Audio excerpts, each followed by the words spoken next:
السلام عليكم ورحمة الله وبركاته. بسم الله الرحمن الرحيم. الحمد لله رب العالمين، الصلاة والسلام على أشرف المخلوقين وعلى آله وصحبه أجمعين، أما بعد.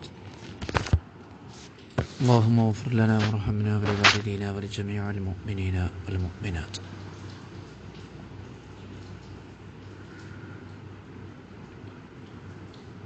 ഒരു സ്ത്രീയെ വിവാഹമോചനം ചെയ്യപ്പെട്ടു. അവൾ ഹയലുണ്ടാകുന്ന സ്ത്രീയായിരുന്നു. 3 ശുദ്ധി കൊണ്ടാണ് ഇത്തരം സ്ത്രീകൾ ഇരിക്കേണ്ടത്. പക്ഷേ 3 ശുദ്ധി പൂർത്തിയാക്കുന്നതിന് മുമ്പ് ഹയല് നിലച്ചു. ഇനി എന്ത് ചെയ്യും ആ സ്ത്രീ? അവിടെ രോഗം കൊണ്ടൊന്നും അല്ല, അറിയപ്പെട്ട രോഗം കൊണ്ടൊന്നും അല്ലാതെയാണ് ഹയല് നിലച്ചത് എങ്കിൽ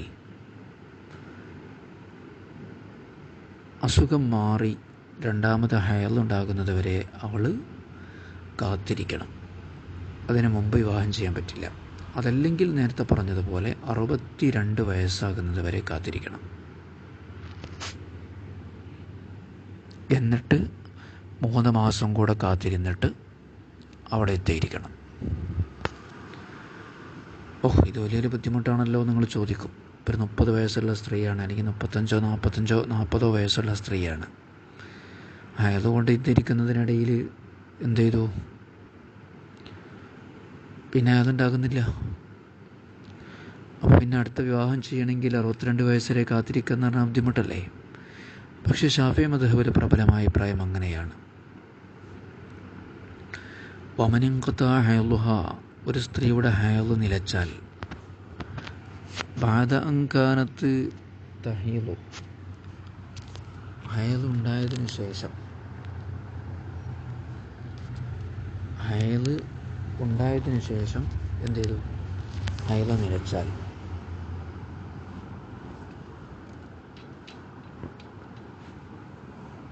ബിലാ ഇല്ലത്തിൻ തോറഫു, അറിയപ്പെടുന്ന ഒരു കാരണമൊന്നുമില്ലാതെ, ലം തതസബ്ബജ്, അവൾ വിവാഹം ചെയ്യുന്നതല്ല. ലം എന്ന് പറഞ്ഞാൽ വിവാഹം ചെയ്തിട്ടില്ല എന്നാണ്, പക്ഷേ ഉദ്ദേശം വിവാഹം ചെയ്യാൻ പാടില്ല എന്ന് അർത്ഥം. ഹത്താ തഹീല, ഒന്നിരിക്കൽ അവൾക്ക് ഹയലുണ്ടാകുന്നത് വരെ, ഔ തൈ അസ, അല്ലെങ്കിൽ ഹയലുണ്ടാകുമെന്ന പ്രതീക്ഷ അവസാനിക്കുന്നത് വരെ. അതത്ര 62 വയസ്സ്. അതിനുശേഷം സുമ്മത്താഴത്തു ബില്ലഖറായി, പിന്നെ ശുദ്ധി കൊണ്ട് ഹയലിരിക്കണം, അല്ലെങ്കിൽ മാസങ്ങളെ കൊണ്ട് ഹയലിരിക്കണം. പിന്നീട് ഹയലുണ്ടായാൽ പിന്നെ ശുദ്ധി കൊണ്ട് ഉണ്ടാക്കണം. പിന്നെ ഹയലുണ്ടാകാത്തൊരു സാഹചര്യമാണെങ്കിൽ 62 വയസ്സായാൽ പിന്നെ 3 മാസം കൊണ്ട് ധരിക്കണം. വഫിൽ ഖദീമി, ശാഫിഈ ഇമാമിൻ്റെ ഖദീമായ അഭിപ്രായത്തിൽ, അത് തന്നെയാണ് മാലിക് ഇമാമിൻ്റെ മദ്ഹബും അഹ്മദ് റളിയല്ലാഹു അൻഹുവിൻ്റെ മദ്ഹബും, നമുക്കത് സ്വീകരിക്കാം, അതിനനുസരിച്ച് അമൽ ചെയ്യാം. അന്നഹാ തതറബ്ബസു 9 അശ്ഹുരിൻ, അങ്ങനെയുള്ള സ്ത്രീ 9 മാസം കാത്തിരുന്നാൽ മതി. അവിടെ ഹയലുണ്ടാകുമോ എന്ന് പ്രതീക്ഷിച്ച് 9 മാസം കാത്തിരിക്കുക. തറബ്ബസ എന്ന് പറഞ്ഞാൽ കാത്തിരുന്നു. അതിനുശേഷം സുമ്മത്താഴത്തത് ബിസലാസത്തി അശ്ഹുരിൻ, പിന്നെ ഒരു 3 മാസം കൂടെ കാത്തിരിക്കുക, ഇരിക്കുക. പിന്നെ 3 മാസം കൊണ്ട് ഇരിക്കുക. എന്തിനാണത് ഇങ്ങനെ 12 മാസം? ലിയുറഫ ഫറാഗുർ റഹ്മി, അവരുടെ ഗർഭപാത്രത്തിൽ തൻ്റെ ഭർത്താവിൻ്റെ ശുക്ലം ബാക്കിയില്ല എന്ന് മനസ്സിലാക്കുന്നതിന് വേണ്ടി. അപ്പോൾ ഈ മൊത്തം 12 ആയില്ലേ, 9 ആയില്ലേ? ഈ 9 നോക്കാൻ കാരണം എന്താ? ഇത് ഹിയ വാലിമുഅത്തത്തിൽ ഹംലി, സാധാരണ ഗർഭത്തിൻ്റെ കാലം അതാണല്ലോ. അപ്പോൾ 9 മാസം. വൻതസറ ലഹു ശാഫിഈ, ഈ അഭിപ്രായത്തിന് ഇമാം ശാഫിഈ തങ്ങൾ ലക്ഷ്യമായി പറഞ്ഞത് ഉമർ റളിയല്ലാഹു അൻഹുവിൻ്റെ വാക്കാണ്. ശാഫിഈ ഇമാമിൻ്റെ ഖദീമായ അഭിപ്രായമാണ്. ഖദീമായ അഭിപ്രായത്തിന് തെളിവുണ്ടല്ലോ. ഉമർ റളിയല്ലാഹു അൻഹു ഖളാ ബിഹി ബൈനൽ മുഹാജിരീന വൽ അൻസ്വാർ, ഇങ്ങനൊരു വിധി മുഹാജിറുകൾക്കും അൻസാറുകൾക്കിടയിൽ എല്ലാവരും കേൾക്കെ അറിഞ്ഞ് വിധിക്കുകയും, വലം യുൻകർ അലൈഹി, ബഹുമാനപ്പെട്ട ഉമർ റളിയല്ലാഹു അൻഹുവിനോട് ഒരു എതിർപ്പ് ആരും പറയുകയും ചെയ്തില്ല. ഈ അഭിപ്രായം ഒരുപാട് ആളുകൾക്കുണ്ട്. 9 മാസം കാത്തിരുന്നാൽ മതി എന്നത്. ആർക്കൊക്കെയാണ്? അമിനുസമ്മ അതുകൊണ്ടാണ് ഉമർ റളിയല്ലാഹു തആല അൻഹു വിധിച്ചു അൻസാരികളും മുഹാജിറുകളും ഒന്നും എതിർപ്പ് പറഞ്ഞില്ല എന്നത്. അഫ്താബിഹി ഈ 9 മാസം അയലുണ്ടാകുമോ എന്ന് കാത്തിരുന്നാൽ മതി എന്ന ഫത്വ നൽകിയിട്ടുണ്ട് സുൽത്താനുൽ ഉലമായ ഉലമാക്കളുടെ സുൽത്താൻ ഇസുദ്ദീൻ ബിൻ അബ്ദുസ്സലാം റഹിമഹുല്ല. വലിയ മഹാനായിരുന്നു. സുൽത്താനുൽ ഉലമ എന്ന പേരിലാണ് അറിയപ്പെടുന്നത്. ഒരു ചരിത്രമൊക്കെ കേട്ടാൽ നമ്മൾ അത്ഭുതപ്പെട്ടു പോകും. രാജ്യത്തെ ഭരണാധികാരികൾക്ക് വരെ അദ്ദേഹത്തെ പേടിയായിരുന്നു. ഭരണാധികാരി ഒരു ഉത്തരവ് പുറപ്പെടുവിക്കുകയാണെങ്കിൽ ഇസുദ്ദീൻ അബ്ദുസ്സലാം തങ്ങളോട് ചോദിക്കും. കാരണം മൂപ്പരെ എതിർത്ത് കഴിഞ്ഞാൽ പിന്നെ നടപ്പാവില്ലായിരുന്നു. അതാണ് സുൽത്താനുൽ ഉലമ. ഇമാം ബാരിസിയും റൈമിയും ഇസ്മായിലുൽ ഹദറമിയും ഇമാം ബുൽഖീനിയും ശൈഖുന ഇബ്നു സിയാദും റഹിമഹുമുല്ലാഹു തആല ഇവരൊക്കെ അഭിപ്രായക്കാരാണ്. നമ്മൾ പറയുന്ന രോഗവും കാര്യങ്ങളൊന്നുമില്ലാതെ സ്വാഭാവികമായ രീതിയിൽ ഇങ്ങനെ ഹൈള് നിലക്കുമ്പോഴാണ്. പിന്നെ എന്തോ രോഗം വന്നതിൻ്റെ പേരിലാണെങ്കിലോ അപ്പോൾ പിന്നെ 9 മാസമൊന്നും പോരാ. അവിടെ ഹൈളുണ്ടാകുന്നവരെ കാത്തിരിക്കണം, അല്ലെങ്കിൽ ഹൈളുണ്ടാകുമെന്ന പ്രതീക്ഷ അവസാനിക്കുന്നവരെ കാത്തിരിക്കണം. കാരണം രോഗമാണല്ലോ. അമ്മാമനിങ്കത്ത ഹൈലുഹാ ബില്ലത്തിൻ. അപ്പോൾ സ്ത്രീയുടെ ഹൈള് എന്തോ രോഗം കാരണം, തോറഫ് അറിയപ്പെടുന്ന കാരണം, ഇത്തരം രോഗങ്ങളുണ്ടായാൽ ഹൈള് നിൽക്കും എന്നൊക്കെ അറിയപ്പെടുന്ന കാരണങ്ങളില്ലേ. അറിയപ്പെടുന്ന കാരണങ്ങൾ കൊണ്ട് ഹൈള് നിലച്ചാൽ, ഉദാഹരണങ്ങൾ അള്ളാഹിന് മുല കൊടുത്ത, അപ്പം കുട്ടികൾക്ക് മുല കൊടുക്കുന്ന സ്ത്രീകൾക്ക് സാധാരണ ഹൈള് ഉണ്ടാവാറില്ല. അപ്പോൾ മറന്ന് രോഗം, അപ്പോൾ പലാത്തത്ത് തപ്പച്ചു, അവൾ വിവാഹം ചെയ്യാൻ പാടില്ല, അവൾ കാത്തിരിക്കണം. ഇത്തിഫാഖൻ. അവിടെ പണ്ഡിതന്മാർക്കിടയിൽ തർക്കമൊന്നുമില്ല. മുകളിൽ പറഞ്ഞ അഭിപ്രായ വ്യത്യാസങ്ങളൊന്നുമില്ല. ഏതുവരെ വിവാഹം ചെയ്യാൻ പാടില്ല? ഹത്താ തഹിയൽ, ഒന്നിരിക്കലും ഹയലുണ്ടായി 3 ശുദ്ധി പൂർത്തിയാകുന്നത് വരെ. ഔ തൈ അസരിങ്ങിന് ഹയലുണ്ടാകുമെന്ന പ്രതീക്ഷ അവസാനിക്കുന്നത് വരെ, അഥവാ 62 വയസ്സാകുന്നവരെ. ആ ഈസ അസു എന്നാണ് ഫീല്. ആ ഈസ എന്ന് പറഞ്ഞാൽ നിരാശപ്പെട്ടു എന്നാണ്. അപ്പോൾ കാത്തിരിക്കണം. തോലത്തിന് മുത്തത്തു, കാലം എത്ര നീണ്ടാലും. മരുന്നൊക്കെ കുടിച്ച് വേണമെങ്കിൽ അതുണ്ടാക്കുകയൊക്കെ ചെയ്യാം കേട്ടോ, അതിന് കുഴപ്പമൊന്നുമില്ല. അത് നിർത്തുക, അതുണ്ടാക്കുകയൊക്കെ ചെയ്യാം. അതുണ്ടാക്കണമെന്നേ ഉള്ളൂ. അതിൻ്റെ ഷർത്തും വെറുതൊക്കെ വെക്കണമെന്നുള്ളൂ. ഇനി ഭർത്താവ് മരണപ്പെട്ടതിന് ഭാര്യ ഇദ്ദയിരിക്കണം. ഏത് ഭാര്യ ഇദ്ദയിരിക്കണം?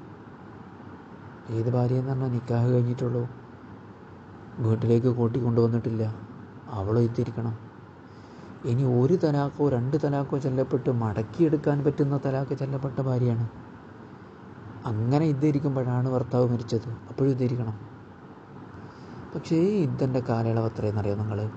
അത് 3 ശുദ്ധിയോ ഒന്നുമല്ല. ഗർഭിണിയാണെങ്കിൽ ഗർഭം കഴിയുന്നത് വരെ, അതല്ല എങ്കിൽ 4 മാസവും 10 ദിവസവുമാണ്. തജിബുൽ ഇദ്ദത്തുലി വഫാത്തി സൗജിൻ. ഭർത്താവിൻ്റെ മരണത്തെ തുടർന്ന് ഇദ്ദ നിർബന്ധമാകും. ഹത്താ അലാ ഹുറത്തിൻ റജഇയ്യത്തിൻ. റജിയായ തലാഖിലുള്ള സ്വതന്ത്ര സ്ത്രീക്ക് വരെ. വഗൈരി മൗതൂഅത്തിൻ. വത്ത് ചെയ്യപ്പെടാത്ത ഭാര്യയ്ക്ക് വരെ. എന്തുകൊണ്ടാണ് വത്ത് ചെയ്യപ്പെടാത്തത്? ലിസഹരിൻ, ചെറിയ കുട്ടിയാണ് ഭാര്യ, അല്ലെങ്കിൽ ഭർത്താവ് ചെറിയ കുട്ടിയാണ്. ഔ വൈരിഹനി, മറ്റെന്തെങ്കിലും കാരണം കൊണ്ട്. വൈങ്കാനത്ത് ദാത്ത അഖറായിൻ. ഹൈളുണ്ടാകുന്ന സ്ത്രീയാണെങ്കിൽ പോലും അവിടെ ഇദ്ദയിരിക്കണം. ശുദ്ധി ഹൈളൊക്കെ ഉണ്ടാകുന്ന സ്ത്രീയാണെങ്കിലും ഭർത്താവിൻ്റെ മരണത്തെ തുടർന്ന് ഭാര്യ ഇദ്ദയിരിക്കണം. എത്ര? 4 മാസവും 10 ദിവസവും. വലയാലിഹ, രാത്രിയും. കാരണം ഖുർആൻ ഹദീസൊക്കെ അത് പറയുന്നുണ്ട്. ഇനി ഇതുവരെ പറഞ്ഞ ഇദ്ദക്ക് പുറമെ, ഇദ്ദ ഒരുപാട് ആളുകൾക്ക് പറഞ്ഞിട്ടുണ്ടല്ലോ. ഈ മരണത്തെ തുടർന്ന ഇദ്ദക്ക് പുറമെ മറ്റൊരു കാര്യം കൂടെ അവർക്ക് നിർബന്ധമാണ്. അതെന്താ? ഇഹ്ദാദ് എന്ന് പറയും. ഇഹ്ദാദും കൂടെ ഭർത്താവ് മരിച്ചാൽ നിർബന്ധം. നോക്കൂ, വതജിബു അലൽ മുതവഫ അൻഹാ സൗജുഹ. ഭർത്താവ് മരണപ്പെട്ട ഭാര്യയ്ക്ക് നിർബന്ധമാണ് അൽ ഇദ്ദത്തു, ഇദ്ദ നിർബന്ധമാണ്. ബിമാ ദുക്കിറ, മുകളിൽ പറയപ്പെട്ട കാലയളവിൽ ഇദ്ദ ഇരിക്കണം. മാ ഇഹ്ദാദിൻ, ഇഹ്ദാദോടുകൂടെ. അപ്പോൾ ഇഹ്ദാദും വേണം. ഇഹ്ദാദ് എന്ന് പറഞ്ഞാൽ എന്താ? ചടഞ്ഞിരിക്കുക എന്നൊക്കെ പറയും. ഇവിടെ ഇപ്പോൾ പൊതുവായിട്ടുള്ള നിയമമാണ്, മറ്റുള്ള പുരുഷന്മാരൊന്നും അവളെങ്ങനെ നോക്കരുത്, ഇങ്ങനെ ചമഞ്ഞിരിക്കാൻ പാടില്ല. ചമയലും ആഡംബരവും ഭംഗിയാക്കലൊക്കെ ഒഴിവാക്കുന്നതിൻ്റെ പേരാണ് ഇഹ്ദാദ് എന്നത്. അപ്പം അന്യ ആൾക്കാർ ഈ പെണ്ണിനെ കാണരുത്.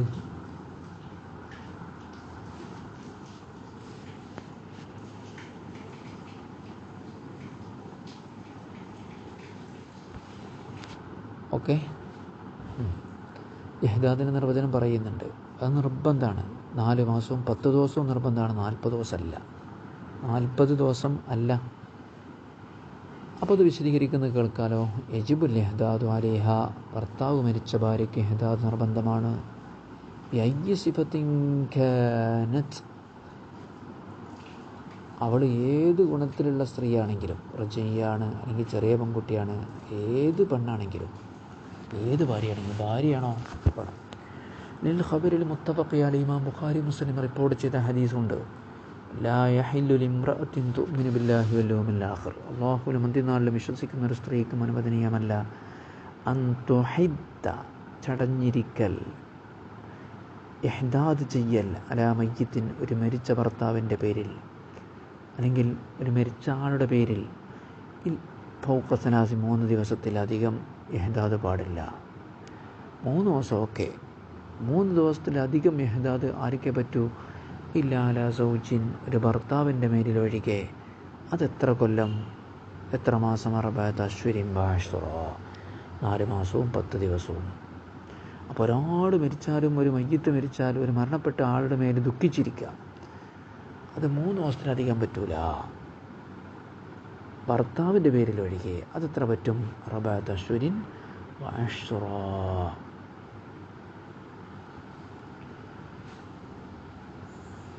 അതായത് ഫഇന്നഹു യഹില്ലു ലഹാ അൽ ഇഹ്ദാദു അലൈഹ, ഈ ഒരു കാലഘട്ടത്തിൽ, അൽ മുദ്ദ, ഈ കാലഘട്ടത്തിൽ അവൾക്ക് ഇഹ്ദാദ് അനുവദനീയമാണ്.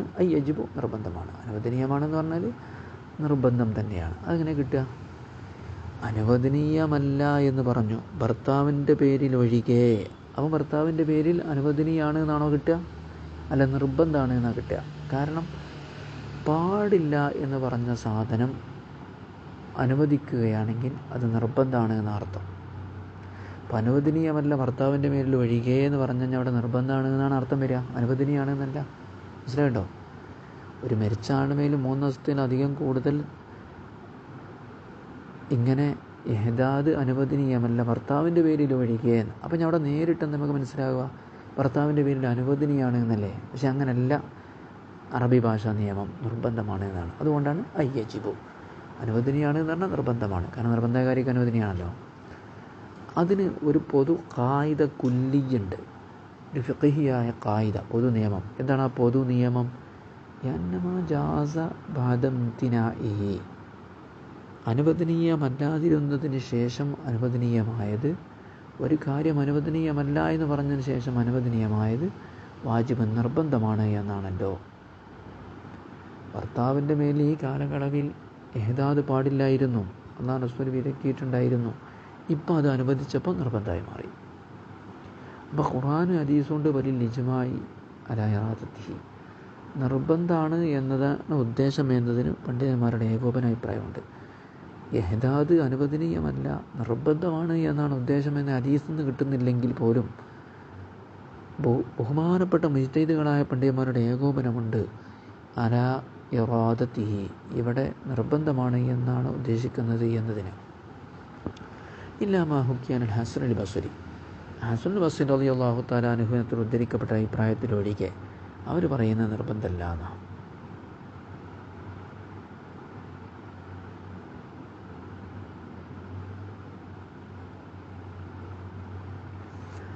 പിന്നെ ഒരു ചോദ്യമുണ്ട്, അല്ലാഹുവിലും അന്ത്യനാളിലും വിശ്വസിക്കുന്ന സ്ത്രീ എന്ന് പറഞ്ഞപ്പോൾ അതെന്തിനാ പറഞ്ഞത്? ഒരു സ്ത്രീക്ക് എന്ന് പറഞ്ഞാൽ പോരെ? അല്ലാഹുവിലും അന്ത്യനാളിലും വിശ്വസിക്കുന്ന സ്ത്രീക്ക് എന്തിനാ പറഞ്ഞത്? അതും കൂടെ വിശദീകരിക്കാം. ദിക്റുൽ ഈമാനി, ഈമാനെ പറഞ്ഞതിൽ അറബി സാധാരണ അങ്ങനെ ആയതുകൊണ്ടാണ്. സാധാരണ സ്ത്രീകളൊക്കെ വിശ്വസിക്കുന്നവരാണല്ലോ. അല്ലെങ്കിൽ ഔലി അന്നഹു അബ്അസു അലൽ ഇംതിസാലി, സ്ത്രീ അനുസരിക്കാൻ ഏറ്റവും പ്രേരകമാണ് എന്നുകൊണ്ടാണ്. അല്ലാഹുവിലും അന്ത്യനാൾ വിശ്വസിക്കുന്നവരൊക്കെ ഇഹ്ദാദിരിക്കട്ടെ എന്ന് പറയുമ്പോൾ അതെന്തായാലും ചെയ്യണമെന്നൊരു പ്രേരണ കിട്ടുമല്ലോ. കാരണം അല്ലാഹുവിലും അന്ത്യനാളിൽ വിശ്വസിക്കുന്നവരൊക്കെ അത് ചെയ്യണമല്ലോ. അപ്പോൾ അബ്അസു, അത് ഏറ്റവും പ്രേരകമാണ് അൽ ഇംതിസാലി, അനുസരിക്കുന്നതിന്, കൽപ്പിക്കപ്പെട്ട കാര്യം അനുസരിക്കുന്നതിന്. ഇല്ല, കാരണം അത് മുസ്ലിമീങ്ങൾക്ക് മാത്രമല്ലല്ലോ നിർബന്ധം. ഇല്ല, ഇങ്ങനെയുള്ള ഒരു വ്യാഖ്യാനം നൽകുന്നില്ലെങ്കിൽ ശരിയാവില്ല. കാരണം ഫമൻ ലഹ അമാനുൻ, മുസ്ലിമീങ്ങളുടെ സംരക്ഷണം കിട്ടിയ കാഫിർ യൽസമുഹാദാനിക്ക, അവൾക്കും ഇത് നിർബന്ധമാണ്. മുസ്ലിങ്ങളുടെ സംരക്ഷണം കിട്ടിയ കാഫിർ, അമാന് ദിമ്മിയായ കാഫിർ എന്നൊക്കെ പറയും, അവർക്കും ഇത് നിർബന്ധമാണ്. യൽസമുൽ വലിയന് നിർബന്ധമാണ് അമ്ര മൗലിയത്തിഹി, തൻ്റെ മക്കളോട് കൽപ്പിക്കാൻ, ബിഹി ഇഹ്ദാദ് കൊണ്ട് കൽപ്പിക്കൽ. വലിയുണ്ടാവില്ല, ചെറിയ പെൺകുട്ടികളൊക്കെയാണ് ഭാര്യമാരെങ്കിൽ അവരോട് അന മൗലിയത്ത് എന്ന് പറയാം, അവരോട് കൽപ്പിക്കൽ നിർബന്ധവുമാണ്. ഈ ഇഹ്ദാദ് എന്ന് പറഞ്ഞാൽ എന്താണെന്നാണ് വിശദീകരിക്കാൻ പോകുന്നത്. അള്ളാഹു നമുക്ക് നാഫിയായാലും നൽകട്ടെ. അള്ളാഹു എൻ്റെ മുത്തഖീങ്ങളുടെ കൂട്ടത്തിൽ നമ്മളെ പെടുത്തട്ടെ. ഇൽമ പഠിക്കാൻ മരണം വരെ ഇൽമിൻ്റെ മാർഗ്ഗത്തിൽ ജീവിക്കാൻ അള്ളാഹു തൗഫീഖ് നൽകട്ടെ. അസ്സലാമു അലൈക്കും വറഹ്മത്തുള്ളാഹി വബറകാതുഹു.